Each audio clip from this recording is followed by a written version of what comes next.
तुम्हारी खुशी के साथ जीना है, सत्य में जीना है। जीवन का पर्पस क्या है?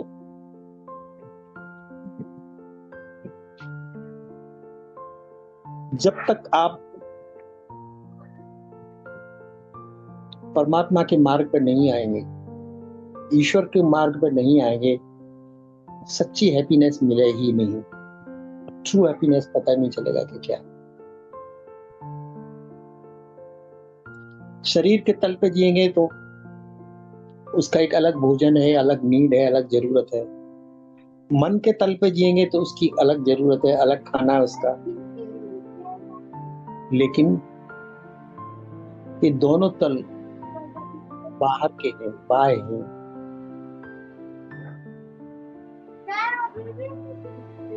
जो रियल कंटेंटमेंट का तल है आपका, खुशी का, वो तीसरा है, आपकी चेतना का तल, या आपका कॉजल बॉडी है, जिसे हम आत्मा कहते हैं, चेतना कहते हैं, या जिसे निराकार स्वरूप कहते हैं। जैसे परमात्मा के दो स्वरूप हैं, आकार और निराकार, इसी तरह से इंसान के भी दो स्वरूप हैं, आकार और निराकार। लेकिन दोनों के बीच की जो इंटरफेस है, जो कनेक्टिविटी है, वो माइंड है। बाहर आकार परमात्मा ने जैसा तुम्हें दिया, हमें दिया, जो भी मिला,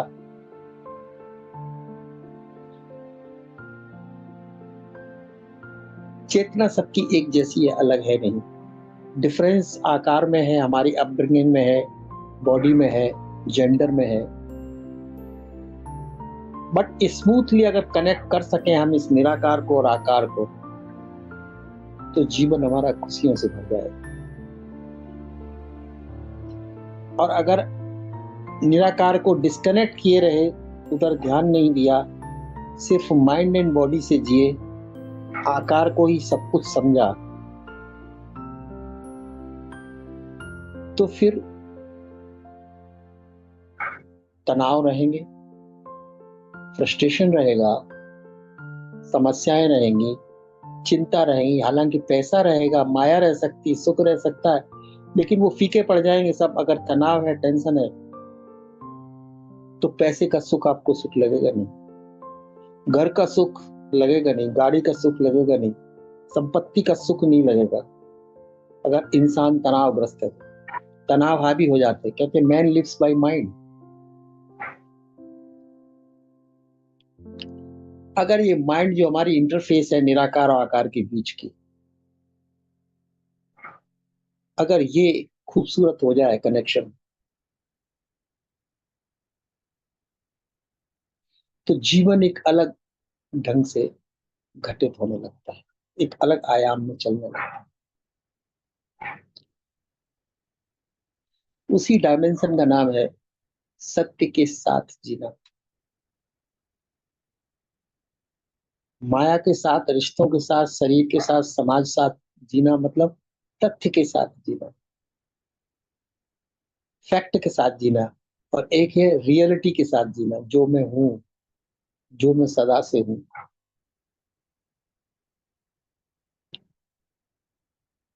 तो मैं जो ये बता रहा था,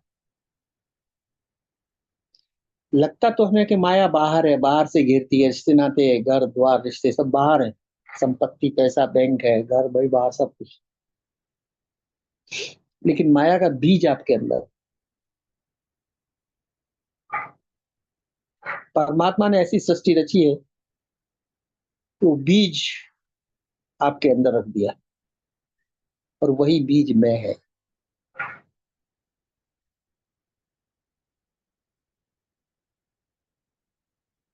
और प्रकट होता है चाह से, अंकुरित होता है वो बीज जब चाह आती है। तो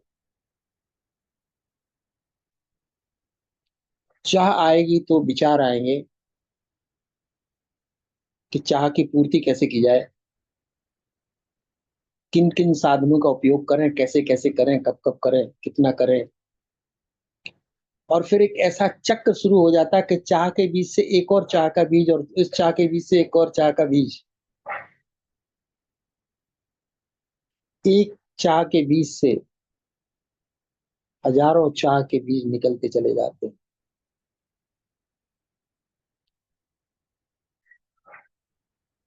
कभी इंसान नहीं कह पाता हमारी इच्छा पूरी हो गई, अब इनफ, अब दूसरी नहीं चाहेंगे, तीसरी नहीं चाहेंगे, नेक्स्ट नहीं चाहेंगे, नो नेक्स्ट। वो हमेशा बोलता है more and more and more and more, next and next and next and next. यही हमारी मन की भाषा है। ये कर लिया, इतना पा लिया, इतना हो गए, आगे क्या, नेक्स्ट क्या है?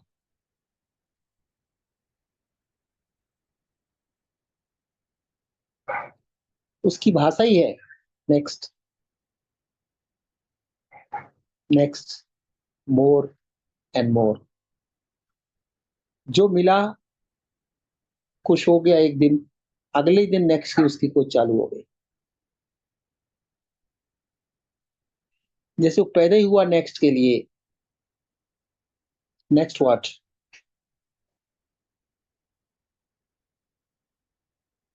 इच्छा, विचार, फिर उसकी पूर्ति, फिर संघर्ष, फिर कर्तव्य, फिर कृत्य। डिजायरर, थिंकर एंड डूअर, वो बीच से ये तीन पैदा हुए।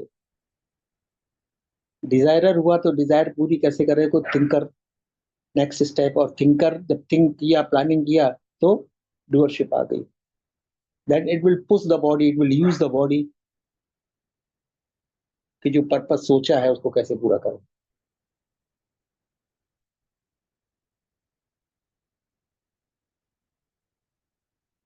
और यही तुम्हारे भाग्य का चक्र है।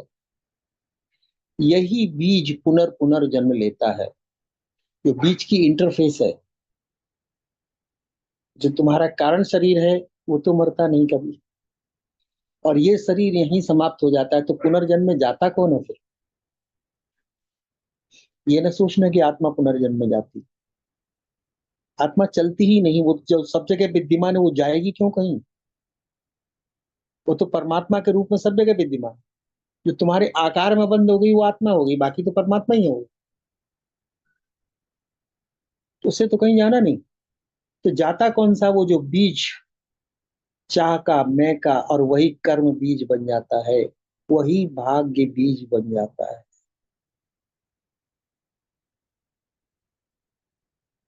बस कर्म बोते चले जाना, और फल खाते चले जाए, अच्छे हों या बुरे हों। एक ऐसी ट्रेडिशन हो गई, तो हजारों हजारों बीज हमने इकट्ठे कर लिए। अब उनको उगने का जगह चाहिए, समय चाहिए, वक्त चाहिए, तो फिर शरीर लिए उनकी पूर्ति के लिए। और जब तक उनकी पूर्ति हुई, और हमने हजार जोड़ लिए उस, यानी उसका कहीं अंत ही नहीं हो रहा। और वो हमारी भाग, प्रारब्ध, संचित कर्मों की श्रृंखला बन गई। वो जो मैं का एक बीज था, जो इंटरफेस थी स्थूल शरीर और कारण शरीर के बीच की, वही हमारे स्थूल को चराने लगी। कारण शरीर चलना चाहिए था, स्थूल शरीर चलना चाहिए था कारण शरीर से, आत्मा के शरीर से चलना चाहिए।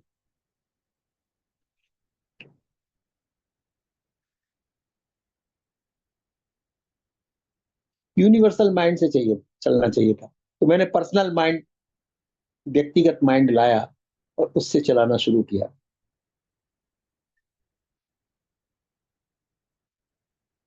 अब जब तक ये मैं का रहेगा भाव, यही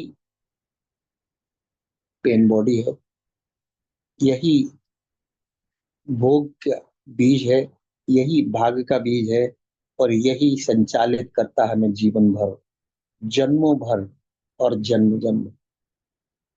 संचालन सब इसी के हाथ में है, और जैसे संचालित करेगा वैसे ही स्थूल शरीर चलता जाता है। और कारण शरीर से हम कट ऑफ हैं, और जानते ही नहीं कि ऐसी कोई चीज है हमारे अंदर।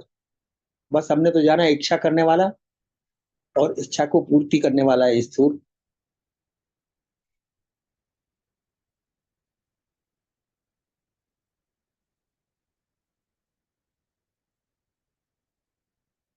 और जब मैं कहता हूँ कि इससे निवारण कैसे मुक्त हो, ये भाग्य से मुक्ति कैसे हो, चाह से मुक्ति कैसे हो, ये जन्म जन्मांतरों की दौड़ से हम बाहर कैसे निकले, कैसे ये धागा कट करें।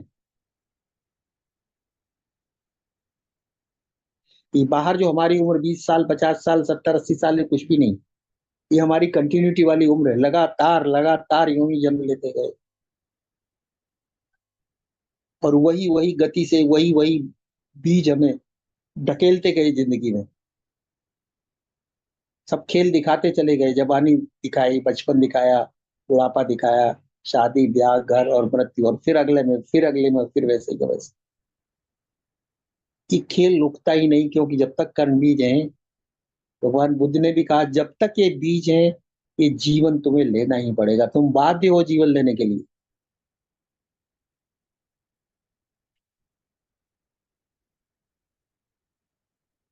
जब तक तुम्हें इसका राज समझ में ना आ जाए कि इस श्रृंखला को कैसे काटें। बीज फल, फल बीज, बीज फल, फल बीज, कैसे काटें। बीज पहले आया कि फल पहले आया। जन्म तुम्हारा आया कि इस जन्म के लिए बीज थे, कर्म बीज, वो जिम्मेदार है।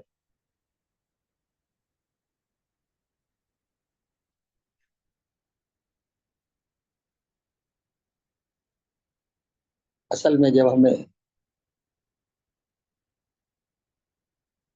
ये सुध आई, ये होश आया कि कहीं ना कहीं तो इसका सॉल्यूशन छुपा है, हमारे अंदर ही इसका सॉल्यूशन छुपा है। अगर इतने दुख हैं, इतनी तकलीफें हैं, इतना संघर्ष है जीवन में, इतनी चिंताएं हैं, तो इनका समापन भी तो कहीं होगा, इनका हल भी तो कहीं होगा। इन समस्याओं का कहीं कोई एक हल तो होगा, और उसका एक ही हल है, जो खुद भगवान ने भी कहा, इस बीज बनाने वाले को जो घर बनाता है, इसकी सामग्री तोड़नी है, नहीं तो ये नया घर बनाना ही पड़ेगा, बनाता ही चला जाएगा, बनाता ही चला जाएगा।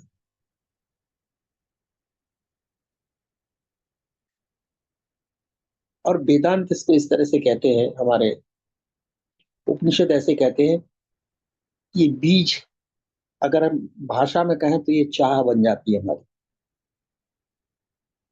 और अगर अचाह, होश पूर्वक हम अचाह में रहने लगे, चाह बीज की खत्म करें, शरीर की नहीं। शरीर की चाह चाह नहीं, वो जरूरत है, वो प्राकृतिक है। ये जो बीज है, ये प्राकृतिक नहीं है, ये तुम्हारा बनाया हुआ मैन मेड है। और ये जो शरीर है, ये प्रकृति का बनाया हुआ। सांस ले रहे, तुम नहीं ले रहे, तुम्हारे फेफड़ों की एक्टिविटी है सांस लेना, तुम नहीं कर रहे, कर रहे, तुम नहीं होते, होश नहीं होता, गहरी नींद में होते हो, तब भी सांस लेते रहते हो, तब भी दिल चलता रहता है, क्योंकि ये प्राकृतिक बॉडी है। प्रकृति ने जो मशीन बनाई है, कुछ काल चलने के लिए, कुछ सिस्टम के साथ बनाई, इतनी इसमें कॉम्प्लेक्सिटी है कि अगर इसको डिस्टर्ब नहीं किया जाए तो 50, 60, 70, 100 साल तक चल सकती है।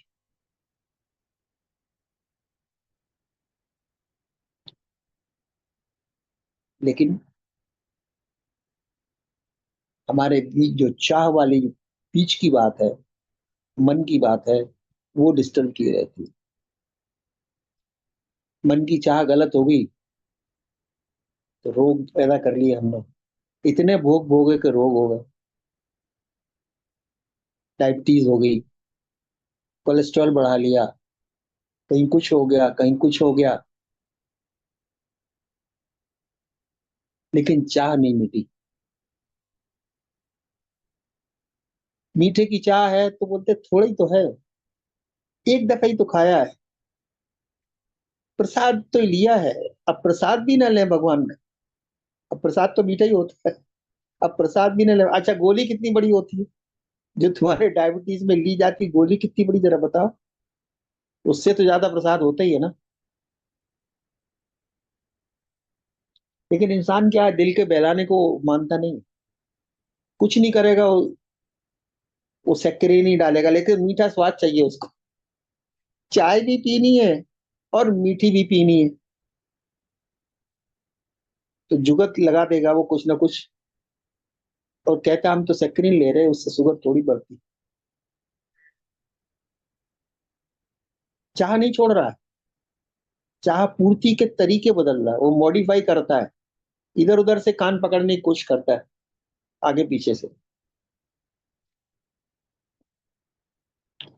तो इसका जो कारण है, वो उसने बोला चाह ही कारण, या कहो चाहने वाला। अब चाहने वाला कौन है? तुम्हें तो दिखाई नहीं दे, कौन चाह रहा? बाहर से तो कहा मैं चाह रही हूँ, बट मैं है कौन? अगर तुम चाह रही तो तुमने चाह के डायबिटीज की क्या? डायबिटीज कैसे हो गई? कोलेस्ट्रॉल कैसे हो गया? शरीर रोगी कैसे हो गया तुम्हारे?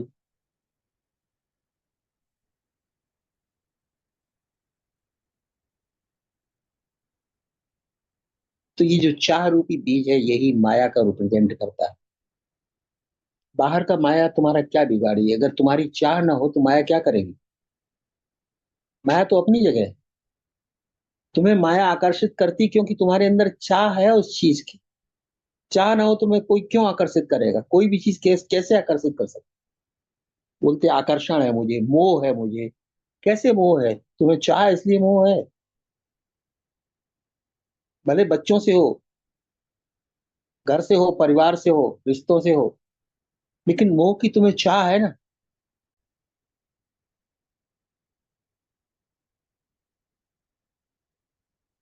चाह का इन्वेस्टमेंट किया तुमने अपने रिश्तों में, अपनों में। मेरा पति, मेरी पत्नी, मेरे बेटे, मेरा घर, मेरी पुत्री, मेरे सुख, मेरा धन। मैं है तो मेरा हुआ और मुझे हुआ।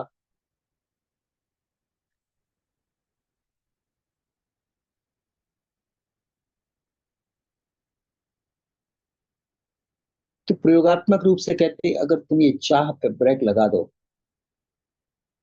चाहने वाले को जान लो कि कौन चाह रहा है और क्यों चाह रहा है, और उस मैं की जगह प्रभु को बिठा दो, इस व्यक्तिगत डिजायर की जगह परमात्मा को बिठा दो, मेरी चाह या मन की चाह की जगह प्रभु की चाह को रख दो।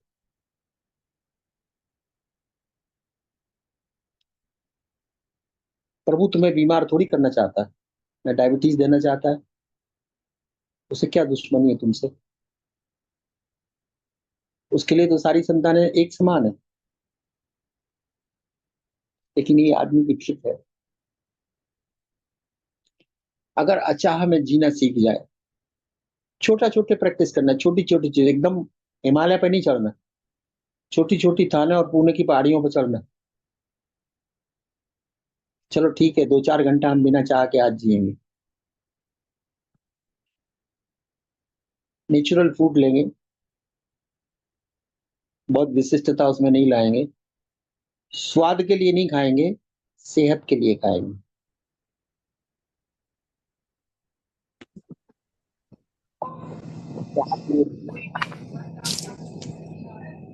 शरीर की सेहत, स्वास्थ्य सही रहे, सेहत सही रहे, के हिसाब से खाएंगे।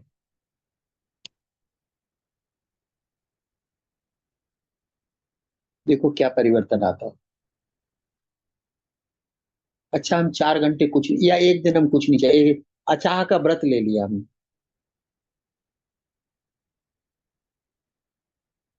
जो कुछ मिल जाएगा उपलब्ध कर लेंगे, जो कुछ सहजता से उपलब्ध है वो सहजता से ले लेंगे।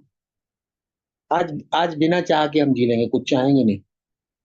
जो सामने आएगा सहजता से उसे करके चले जाएंगे, निभाते चले जाएंगे। अपनी चाह बीच में नहीं लाएंगे कुछ भी। देखो फिर आपका जीवन कैसे बदलता है। इसके लिए जंगल जाने की जरूरत नहीं है। आपका घर पर्याप्त है प्रयोगशाला के लिए। बातचीत भी तुम करती हो तो चाह के कारण बातचीत करती हो, सोचती हो तो चाह के कारण सोचती हो।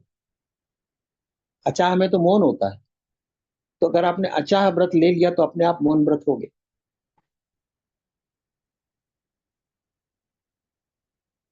अचाह में हो गए तो आप शून्य में हो गए। चाह गिनती लाती है, काउंट लाती है। अचाह मीन शून्यता। अचाह कहे या चाह शून्यता कहें, दोनों एक ही बात। तो जब चाह शून्यता आ गई तो फिर विचार शून्यता अपने आप आ जाएगी, क्योंकि चाह थे तो विचार थे, विचारों की भीड़ थी और विचार ही शोरगुल थे। और फिर विचार ही प्रोड्यूस कर रहे थे कि ये करूं कि वो करूं कि ऐसा करूं कि वैसा करूं कि वो पकड़ूं कि ये छोड़ूं।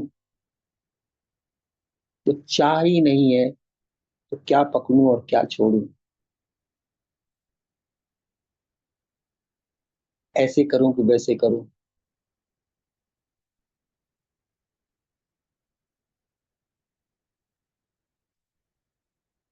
एक चाह आई, देखा आपने, हाँ इस चीज की चाह रही, जरा इसको मैं देखता हूँ।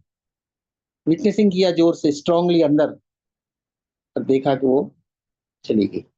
थोड़ी देर तो उसने गुत्थम गुत्थी करने की कोशिश की, चलाने की कोशिश की, हावी होने की कोशिश की, लेकिन आपसे आपने दूरी रखी उससे और बोला बस आज तो चाह को निपटाना है, उसके हिसाब से नहीं चलना, उसको जाने देना। चाह आई है, चाह जाने दो। चाह प्रकट हो गई, चाह को अप्रकट हो जाने दो। चाह बीज अंकुरित होने का प्रयास कर रहा है, उसे वहीं भस्मीभूत कर दो, न्यूट्रलाइज कर दो, दग्ध कर दो अपनी लेजर विटनेस से। विटनेसिंग पावर से बहुत शक्ति है विटनेसिंग में, अटेंशन में। क्योंकि मैं कहता हूं अटेंशन के द्वारा ही दुनिया के सारे काम होते हैं। अगर सारे काम इस अटेंशन की मदद से तुम करते हो, शरीर के द्वारा, मन के द्वारा, तो चाह के बीज को भी अटेंशन से जला सकते हैं।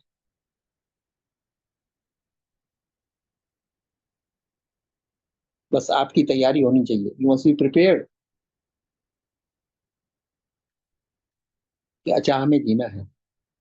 एक ही चाह के अचाह में जीना, भले 2 घंटे 4 घंटे एक दिन का करो, अगले दिन चाह कर लेना। जो आज जीती चाहे सबको बोल देना, कल तुम्हें मौका देंगे, आज जरा हमें जीने दो।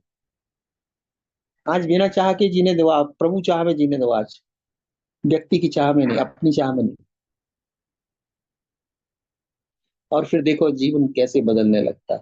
थोड़ा सा अंतर विरोध होगा, अंतर संघर्ष होगा, क्योंकि हमेशा तुमने इसको पेम्परिंग किया है, इस डिजायरर को। जैसे छोटे बच्चों को हम पेम्परिंग करते हैं, उसने कुछ भी मांगा फट से दे दिया, कुछ भी मांगा फट से दे दिया, तो क्या हो जाएगा, उसकी आदत क्या हो जाएगी, वो तो समझता है कि मांगेंगे वो मिल जाएगा। तो ये जो तुम्हारा ईगो, ये पेम्पर्ड चाइल्ड हो गया है। तुम नहीं दोगे तो जिद करके बैठ जाएगा रूठ के, और घमासान खड़ा कर देगा, सब घर उथल पुथल कर देगा। जो पेम्पर्ड चाइल्ड होता है, तुम उसकी पूर्ति करते जाओ और एक दिन तुम न करो तो क्या करेगा, वो लड़ाई झगड़ा करेगा, उपद्रव पैदा कर देगा घर में, सब चीजें इधर उधर फेंक देगा घर की। लेकिन तुम तब भी कुछ मत करो, तुम उसको रोकने का प्रयास करो कि मत करो मत करो, तो वो और करेगा। तुम कुछ मत करो, करने दो उसे, चीजों का तोड़ फोड़ करने दो, इधर उधर फेंकने दो। लास्ट में क्या होगा, वो पैर पटकेगा, चिल्लाएगा, अंत में वो शांत होगा। तो हमारा मन भी पेम्पर्ड चाइल्ड हो गया है, क्योंकि हमने इसकी चाहत बहुत पूर्ति करने की कोशिश की, सदा ही इसकी चाह पूर्ति करने की कोशिश की। भले हम समस्याओं में घिर गए, प्रॉब्लम्स में आ गए,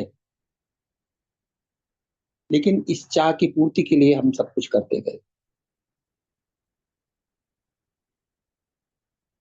और सत्संग में अब हमसे कहा जा रहा है कि इसकी अचाह में जियो। चलो देखते हैं अचाह में जी के।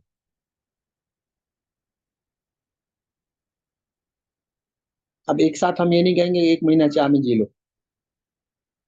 एक दिन का प्रयोग, और एक दिन भी नहीं हो तो आधा दिन कर लेना। और फिर देखो तो सही कि क्या होता है, पेम्पर्ड चाइल्ड क्या करता है तुम्हारे अंदर, तुम्हें बेचैन कर देगा ना ज्यादा से ज्यादा। तुम अपनी बेचैनी को देख लेना, इसके उपद्रव को देख लेना, इसके शोर मचाते को देख लेना। एक दिन तो तुम्हें इसको इसी तरह से डील करना पड़ेगा, तो इसकी चाहत मांग धीरे धीरे फिर ये समझ जाएगा, अब जो है हमारी सुनी नहीं जा रही। I am not being entertained any more. फिर ये शोरगुल कम कर दे, फिर चांस लेगा, चाहत पूरी हो गई तो ठीक है, नहीं होगी तो ठीक।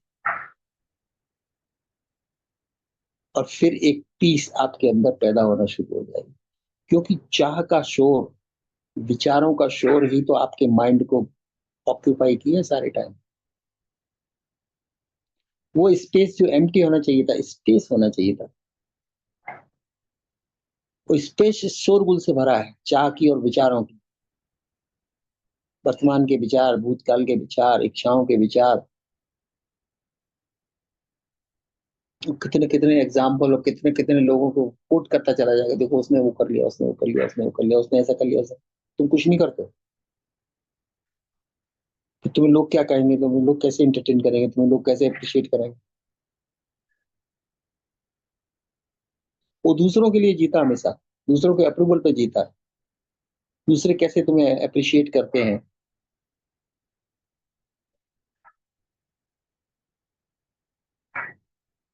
लेकिन वेदांत कहता है, उपनिषद कहते हैं कि सत्य के मार्ग में अमन हो जाना चाहिए, मन की न चले। इस बीज रूपी वृत्ति जिसे सूक्ष्म शरीर कहते हैं, या जिसे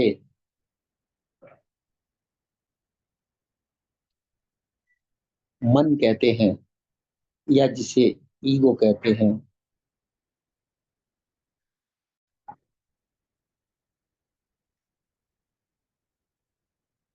ये इसी एक ही सेम कंपोनेंट का नाम।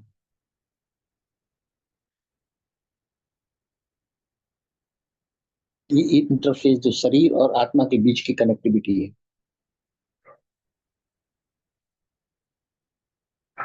ये सुधर गई तो फिर आत्मा का सीधा प्रभाव शरीर पर आएगा, डायरेक्ट। क्योंकि ये बीच में बाधा ये अपने चलाना चाहता है, अपने तरीके से शरीर, अपने तरीके से संसार, अपनी चाह के हिसाब से दुनिया, रिश्ते नाते, सब जीवन। और इसी के चलाते चलाते हम यहाँ आए। तो जीवन मिलता गया, आगे जीवन मिलता, मुक्त ना हो पाए, शांत ना हो पाए, चैन से न बैठ सके, इसी के कारण।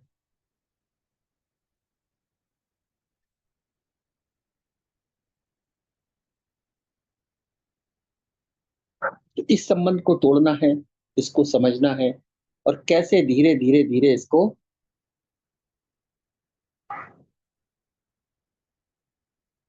न्यूट्रलाइज कर देना। क्योंकि इसकी परत टूटे बिना आत्मा का सीधा सीधा शरीर तक संपर्क हो न पाएगा। आत्म सुख को हम जान न पाएंगे, क्योंकि बाधा यही पेन बॉडी, सूक्ष्म शरीर बाधा है कारण शरीर तक पहुंचने में। अटेंशन या तो हमारा संसार में रहता है, या स्थूल शरीर में रहता है, या सूक्ष्म में रहता है, कारण में नहीं जा पाता। सूक्ष्म शरीर रुक जाता है, जैसे एक पर्दा है, उसके अंदर जाने नहीं देता।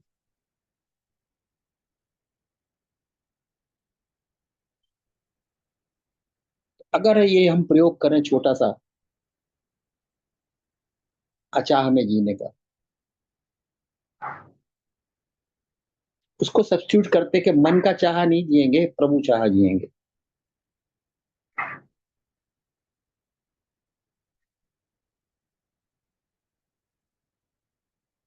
अपने कुछ नहीं चलाएंगे, परमात्मा से जो प्रेरणा मिलेगी उस प्रेरणा से काम करेंगे।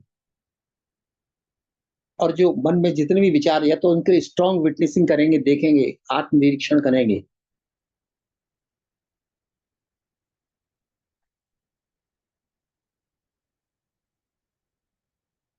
बैठ के चलते हुए सदा दृष्टा और साक्षी में जो कुछ हो रहा है, लेकिन उसको इंटरटेन नहीं करेंगे, उसकी चलने नहीं देंगे, उसकी चाह पर नहीं चलेंगे। चाह, उसकी चाह वो अपनी राह बनाती, मन की चाह, अहंकार की चाह, और वही बंधन निर्मित करती है, वही समस्या निर्मित करती है, वही संसार निर्मित करती है, और वही माया का कारण बनती। माया तुम्हें ऐसे नहीं पकड़ती। माया का अगर बीज तुम्हारे अंदर नहीं होगा तो माया कैसे पकड़ेगी।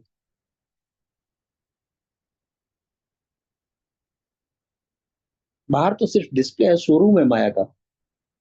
उसका कारण बीज रूप में तो तुम्हारे मन में है। मन ही है वो कारण।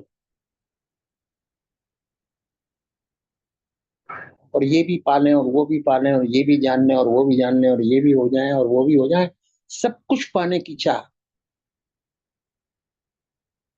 हर चीज पाले जो दूसरे में दिखी वो मेरे पास भी हो। हर खुशी मुझे मिले, हर प्लेजर सुख हमें मिले, जो दूसरे को मिली है, जितने हमारी नजर में है, जितने लोग, जिसको जो भी मिला है, वो सब हमें मिल जाए।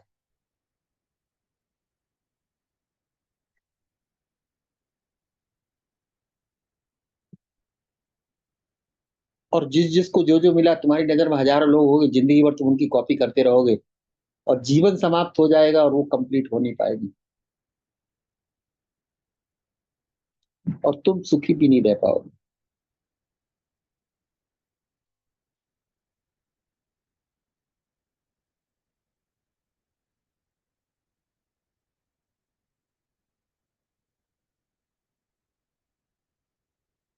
तो एक ही तरीका उस पर ब्रेक लगाने का,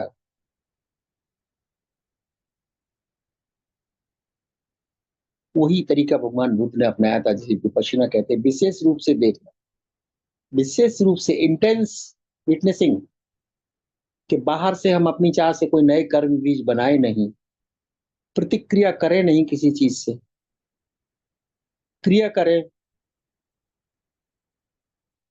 अगर सेवा करें तो निष्काम करें, और भक्ति करें तो भी निष्काम करें।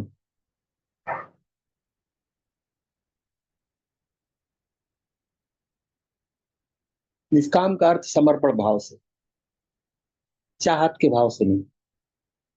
हमें कुछ इसके बदले में मिले ये नहीं, हमारे पास जो है वो देना है बस, समर्पित होकर करना है।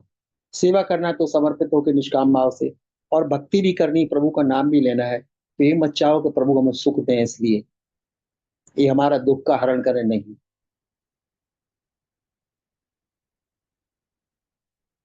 अपनी चाह का समर्पण ही तो भक्ति है, और अपनी चाह का समर्पण ही सेवा है। और ज्ञान में यही ध्यान बन जाती है, अपनी चाह का समर्पण। ये तो अचाह में हो जाना, या चाह को समर्पित कर देना प्रभु चाह में, या किसी की सेवा में बिना किसी फल की, ये भी भाव न रहे कि मैं सेवा कर रही हूँ, पुण्य का काम कर रही हूँ, नहीं। बिना किसी कामना के बस सेवा, और जरूरी नहीं कितनी करो, जितनी हो जाए, जिसकी हो जाए और जब तक हो जाए, और सेवा करके भूल जाओ, क्योंकि कामना न थी तुम्हें। सेवा तब याद रहती जब उसके पीछे कोई फल की या कामना की चाह रहेगी। निष्काम कर्मयोग इसी को तो कहा गया। तुम काम करो और भूल जाओ, फल सोचो मत। फल परमात्मा के हाथ में होता है। तुम काम कर सकती हो, बस इतना हाथ पैर से तुम जो कर सकती हो करो, फल को छोड़ो ईश्वर के ऊपर। तो सेवा का मार्ग बताया गया है, फिर भक्ति का मार्ग बताया, उसे में भी प्रेम है। चाहो कुछ मत, समर्पित कर दो अपने आप को परमात्मा के चरणों। प्रभु की चाह को अपनी चाह बना लो, और वही ज्ञान मार्ग में ध्यान बन जाता है। ध्यान का अर्थ क्या है? चाह में जीना। ध्यान का अर्थ कंटेम्पलेशन नहीं, कि आंख बंद करके बैठ गए किसी चीज पर फोकस करने लगे, नहीं। ध्यान का अर्थ है, ध्यानमय होने का अर्थ है अचाह में जीना। अचाह में जीना अर्थ है निर्विचारता में जीना, कोई विचार नहीं। चाह नहीं होगी तो विचार किसके होंगे? चाह शून्यता होगी तो विचार शून्यता अपने आप आ जाएगी।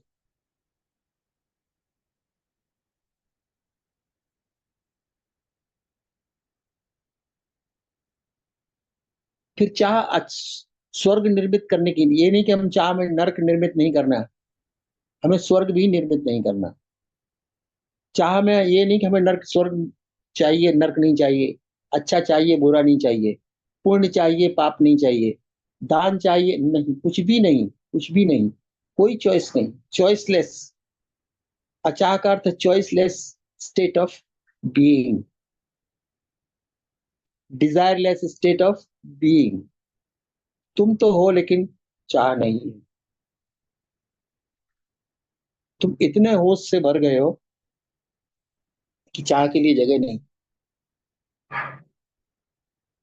चाह का हिस्सा तुमने ईश्वर पर छोड़ दिया।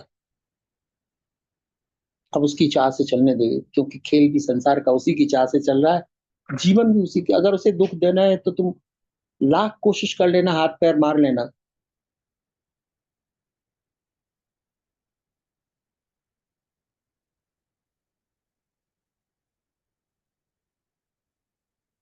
करोड़ों रुपए तुम बैंक में जमा करने लगेंगे, बीमारी से तुम्हें बचा नहीं सकता कोई।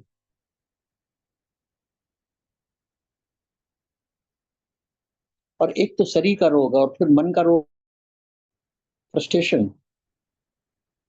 तनाव, व्यथित, बेचैनी, कभी ना अंत होने वाली ऐसी दुखों की श्रृंखला, और बेचैनी और अपूर्णता का एहसास और अतृप्ति का एहसास। कोई पैसा उसे पूर्ति नहीं कर सकता, कोई धन, कोई संसाधन उसकी पूर्ति नहीं कर सकते।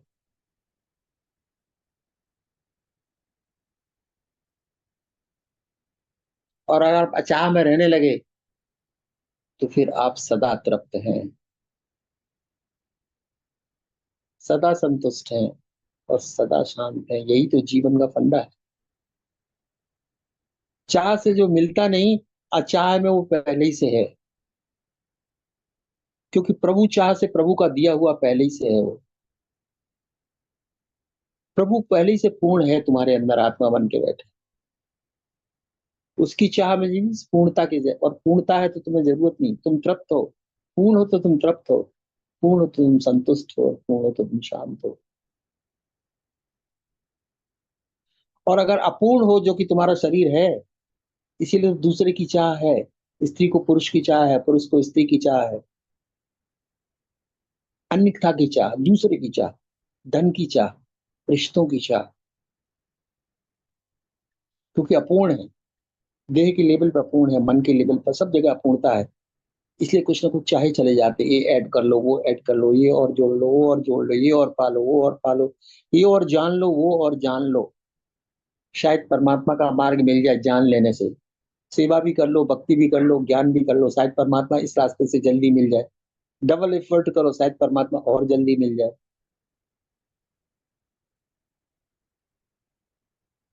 नहीं, तुम्हारी जल्दी से परमात्मा नहीं मिलता। तुम्हारे धैर्य में जरूर परमात्मा मिल सकता है।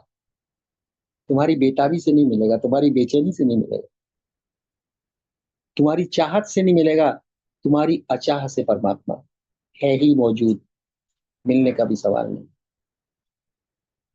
तुम्हारी अचाह में परमात्मा पहले ही से मौजूद है। तुम्हारी चाह के कारण संसार में तो तुम भटक सकते हो, लेकिन अगर तुम अचाह में आ गए तो तुम्हारा रास्ता मुड़ जाता है परमात्मा की तरफ। चाह जिधर से जाती है वो रास्ता बनाती है संसार की तरफ, माया की तरफ, बंधन की तरफ, मृत्यु की तरफ। और अचाह, अचाह आपको, अचाह आपको परमात्मा की तरफ ले जाती है। आज अचाह की, आज आपका रास्ता मुड़ गया परमात्मा की ओर। चाह से चीजें मिलती, जगत मिलता है, रिश्ता मिलता है, वस्तुएं मिलती, आकार मिलते हैं, और अचाह में निराकार से भेंट होती है।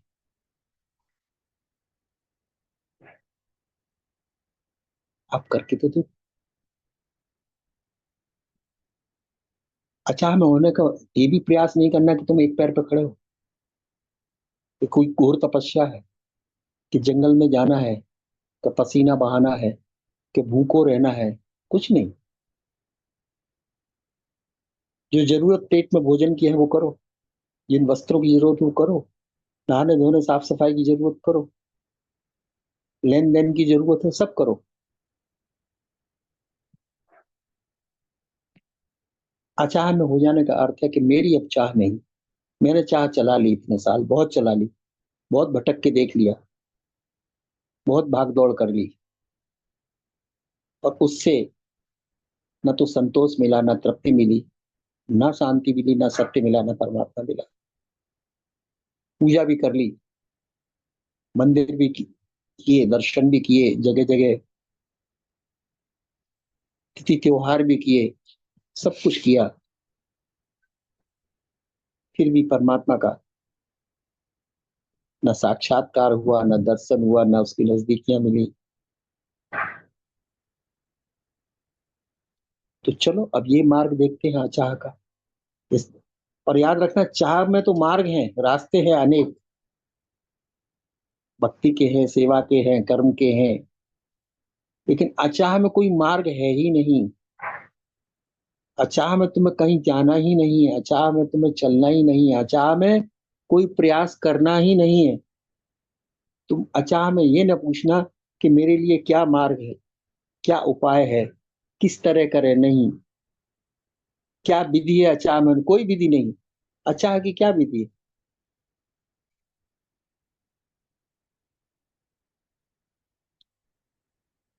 चाह तुम्हारे अंदर पैदा हो, बस उसको देखो, उससे दूरी नहीं मत करो। बोलो नहीं, आज नहीं, अब नहीं, इनफ, मोर देन इनफ।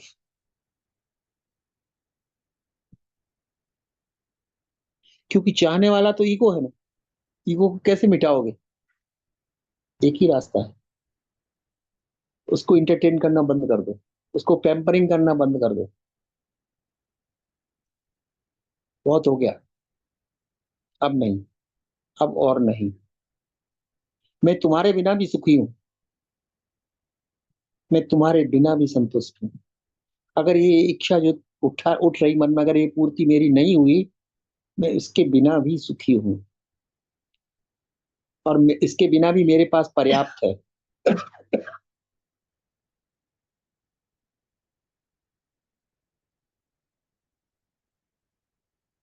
क्योंकि इच्छा का मतलब है नॉट इनफ। ये ऐड करो, वो ऐड करो, वो जाओ, वहां जाओ, वो करो, ऐसा करो, और तुम पहले से कह दो it is more than enough. और ये अचाह का प्रयोग करो, एक दिन का। एक दिन कर सको तो फिर 2 दिन एक्सटेंड कर दें, और 2 दिन करो तो 3, धीरे धीरे ऐड करो। और एक दिन न कर सको तो आधा दिन रखना।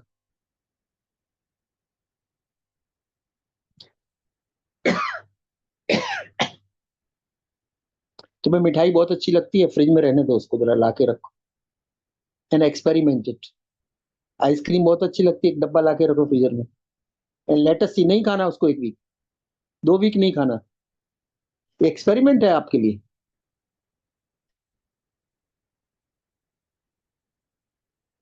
बेस्ट से बेस्ट चीजें बनी रखी, ठीक है, देखो उसको, जानो बस, रहने दो। कल, और फिर कल, और फिर कल। आज अचाह, कल चाह पूर्ति कर लेंगे। देखो कैसे आपके अंदर एक थोड़े ही दिन के प्रयास में एक अजीब ट्रांसफॉर्मेशन हो जाती है। पहले 3-4 दिन बहुत बेचैनी लगेगी, व्हाट इज दिस। ये पेम्पर्ड चाइल्ड बहुत शोरगुल करेगा, बहुत संघर्ष करेगा, बेचैनी पैदा कर देगा, उठापटक करेगा, लेकिन रास्ता यहीं से खुलता है। जब वो पेम्पर्ड चाइल्ड टेम्पर्ड डाउन हो जाएगा, फिर उसके बाद वो सोचता अब चाह नहीं चलेगी, इस घर में अब नहीं चलना। अब इस घर का मालिक नहीं सुनता हमारी, तो क्या करें।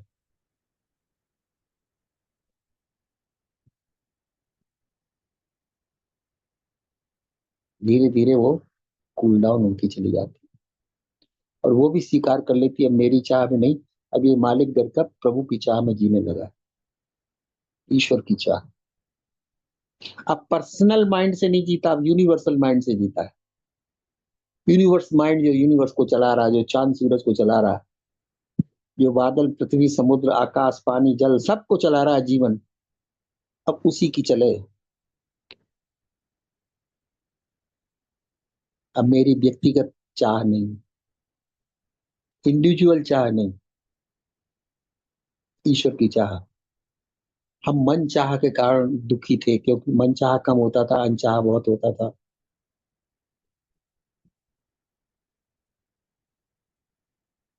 यही नहीं कि मन के अंदर हम चाहते, मन के बाहर भी चाहते, परिस्थिति, व्यक्ति, परिणाम मेरे मन चाहे हो।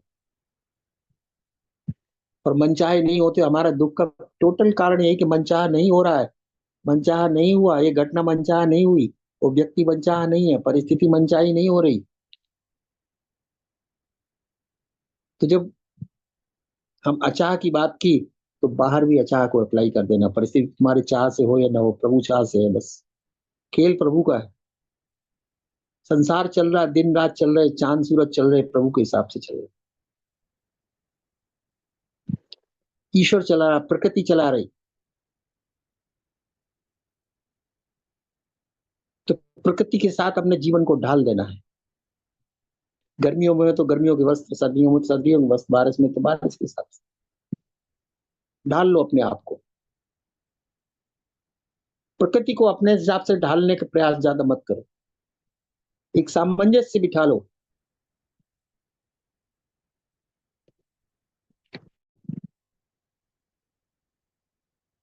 भोजन में जो प्राकृतिक नीड है शरीर की, वो पूरी हो खाना की। और भूखो तो ही खाओ, चाहत से मत खाओ। मेरा मन है चाय पीने का, चाय पीने की कोई बॉडी जरूरतमंद बॉडी कहती कि तुम चाय लो। बॉडी पानी की जरूर कह सकती कि भाई पानी लो। चाय कॉफी की जरूरत बॉडी मांगती कि तुम हमें चाय दो या कॉफी दो। वो तो बोलती भाई लिक्विड दे दो कोई भी।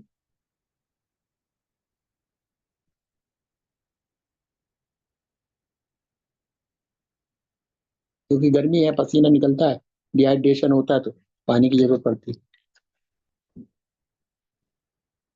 नहीं, सुबह तो चाय चाहिए ही नहीं। सुबह में कौन सी ऐसी नई चीज है जो चाय चाहिए? सुबह सुबह का चाय मांगता है कि शरीर बोलता है चाय दो। कौन बोलता है चाय दो, चाय दो या कॉफी दो? किसने कहा? किसकी डिमांड है कि चाय के बिना नहीं चलता? चलो चलाओ कल। कैसे नहीं चलता? पानी पी लो ना ऐसे ही, थोड़ा वार्म वाटर पी लो, ज्यादा से ज्यादा, और क्या है।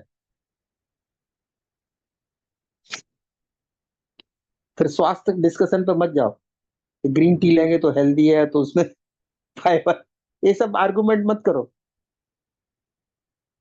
सीधे से सीधे बी नेचुरल, पानी पी लो, जल ग्रहण कर लो, और जब खूब भूख लगे तो खाना खा लो। टाइम से खाना मत खाना कि सुबह 9 बजे का ब्रेकफास्ट टाइम, 1:30 बजे का लंच टाइम।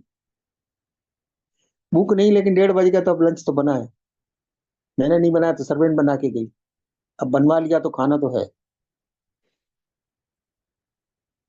सब लोग भोजन कर रहे हैं दोपहर का, अब सब लोग कर रहे, करने दो, तुम्हें भूख लगी क्या? नहीं लगी तो मत करो।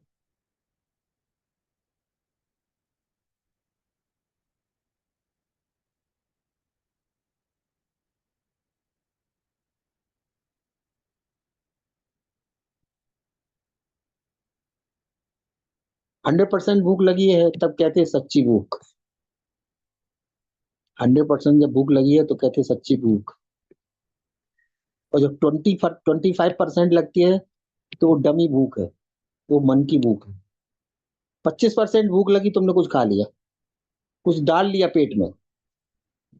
मतलब पेट की डिमांड नहीं थी, लेकिन तुमने कुछ डाल लिया। चलो ये थोड़ा खा ही लेते।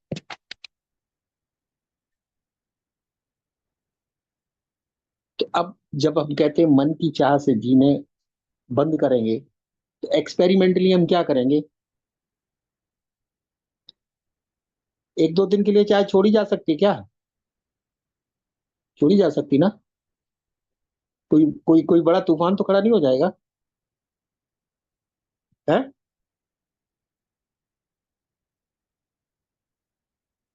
हो जाएगा कुछ? बोलो। 1-2 दिन चाय नहीं पियोगे तो क्या फर्क पड़ जाएगा?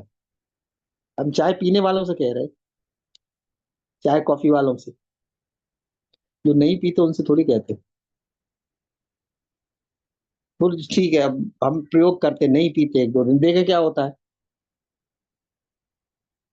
क्या मर जाएंगे, क्या तूफान खड़ा हो जाए नहीं पिएंगे चाय को।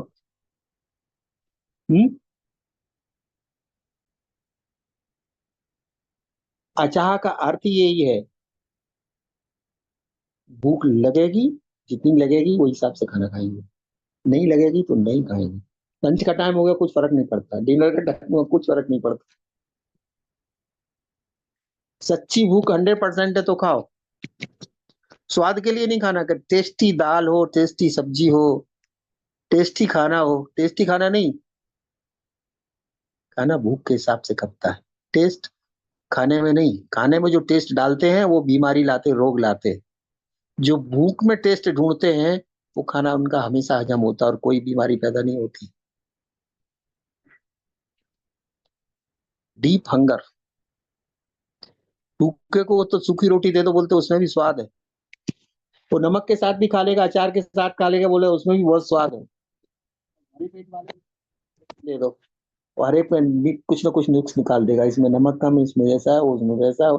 आज का टेस्ट मजा नहीं आ रहा, आज पता नहीं कैसा बना है खाना।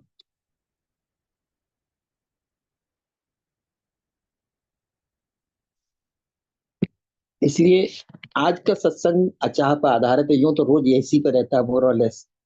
किस तरह से ईगो को मिटाएं, किस तरह से ये जो इसकी चेन कहीं से तो तोड़नी है, नहीं तो ये चेन चलती ही रहेगी दिन रात, नॉन स्टॉप। कर्म भाग्य, कर्म भाग्य, कर्म भाग होते ही रहेंगे। इस श्रृंखला को कहीं ना कहीं कमजोर कड़ी बनानी कि नहीं, और वो पहली कड़ी तुम्हें ही तोड़नी पड़ेगी, और जितनी जल्दी तोड़ोगे, आज ही क्यों ना तोड़ दो।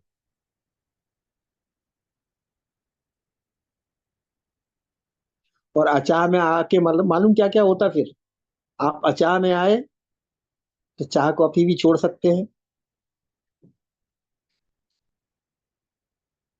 और जिन्हें पैग मारने की आदत है वो भी छोड़ सकते हैं। थोड़ी बेचैनी होगी, कोई बात नहीं, बेचैनी को देख लो जरा। जब तोड़ोगे तो बेचैनी होगी, जब इस श्रृंखला को तोड़ोगे तो बेचैनी होगी, जब एडिक्शन को तोड़ोगे तो बेचैनी आएगी। कोई भी एडिक्शन हो, चाहे खाने की हो, पीने की हो, कहीं जाने की हो, कुछ देखने की हो, कुछ करने की हो, कुछ सुनने की हो। जब किसी एडिक्शन, एडिक्शन का मतलब ही ईगो है। Ego is a pen body and pen body is addiction. किसी से मिलने का एडिक्शन, देखे बिना रहा नहीं जा सकता, देखना ही है।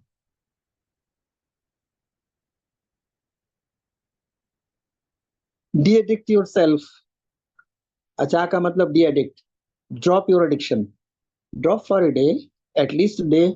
आज के लिए अच्छा कॉफी छोड़ो, चाय छोड़ो, मिलना जुलना छोड़ दो जरा। बिना मिले रोज जुले रहा नहीं जा सकते, ये मीटिंग और वो मीटिंग और शाम की मीटिंग, सुबह की मीटिंग, उसकी मीटिंग, उसकी मीटिंग, सब बहुत इंपॉर्टेंट है। और जब तुम्हारा जीवन नहीं रहा फिर क्या important when, when you have no life, what is important for you? Nothing। सब इंपॉर्टेंट है तुम्हारे जीते जी, लेकिन क्वालिटी ऑफ लाइफ क्या इंपॉर्टेंट नहीं है। लोग इंपॉर्टेंट है, मीटिंग इंपॉर्टेंट है, पैसा इंपॉर्टेंट है, और तुम्हारी अपनी लाइफ इंपॉर्टेंट नहीं है। स्वस्थ जीवन क्या इंपॉर्टेंट नहीं है, डिडिक्टेड लाइफ क्या इंपॉर्टेंट नहीं है।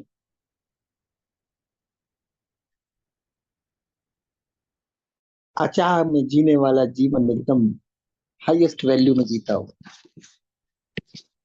अचाह में जीता है या अपने चाह में नहीं जीता, वो प्रभु की चाह में जीता है। सबसे बड़ा जीवन है जो हम प्रभु की चाह में जिए, ईश्वर की चाह से चले, ईश्वर की चाह में जिए।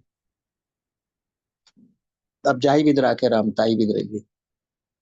कभी किसी भगवान ने कहा कि तुम चाय पीना, कॉफी पीना, थोड़ी पीना कि ज्यादा पीना, इतनी पीना कि इतनी पीना, इस टाइम पीना तो इस टाइम नहीं पीना।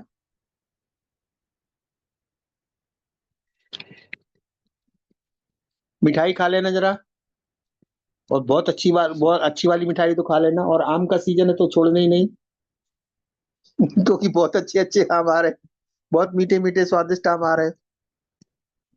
भले वजन बढ़े कोई बात नहीं, आम की फसल चली जाएगी फिर देख लेंगे, लेकिन जब तक है तब तक उसको भरपूर इस्तेमाल करो। फिर तुम अपनी चाह में जी रहे हो, याद रख। तो आज का जो लेसन है,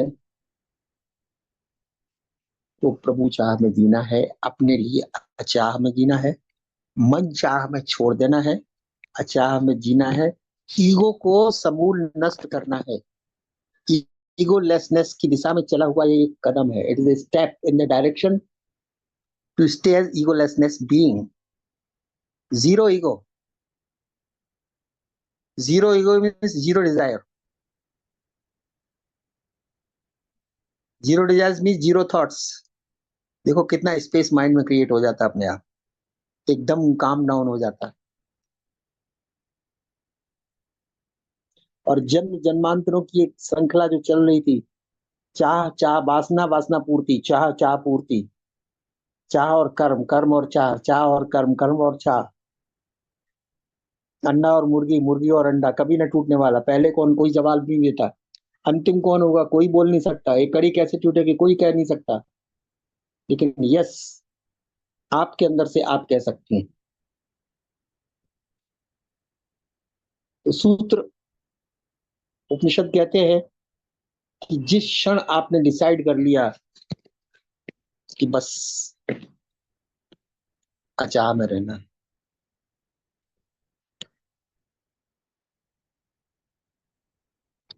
तो अचाह के साथ चाह गई, चिंता गई, मनवा बेपरवाह, जिसको कछु न चाहिए वही शहंशाह। रियल शहंशाह वही है जिसको कुछ भी नहीं चाहिए, जिसकी कोई भी चाह नहीं। पुत्र खुश हो, पुत्रियां खुश हो, पत्नी खुश हो, रिश्तेदार खुश हो, समाज खुश हो, देश खुश हो, कुछ नहीं, कुछ चाहिए ही नहीं। जिसे खुश होना वो खुश हो ले खुद। मैं, मेरी कोई जिम्मेदारी नहीं किसी को खुश करने की। हर एक व्यक्ति की अपनी अपनी जिम्मेदारी। मेरी खुशी इसी में कि मैं अचाह में जीऊं, बस यही खुशी मेरी है। चाह में जी के खुश होके देख लिया, सब प्रयत्न बेकार विफल हुए। Everything has failed, all attempts have failed. चाह दुख देती है, चाह तड़पाती है, चाह पीड़ा देती है, चाह ही नरक का द्वार बनती है, चाह ही पुनर्जीवन की कड़ी बनती है। अचाह मीन्स अब अगला जीवन की भी जरूरत नहीं। अगली चाह पूर्ति नहीं करना, विचार ही नहीं करना, तो जीवन की क्या जरूरत, कुछ नहीं। चाह से मुक्ति, चाह से मुक्ति का अर्थ है जीवन से मुक्ति, दुखों से मुक्ति, नरक से मुक्ति, और जन्म जन्मांतरों से मुक्ति।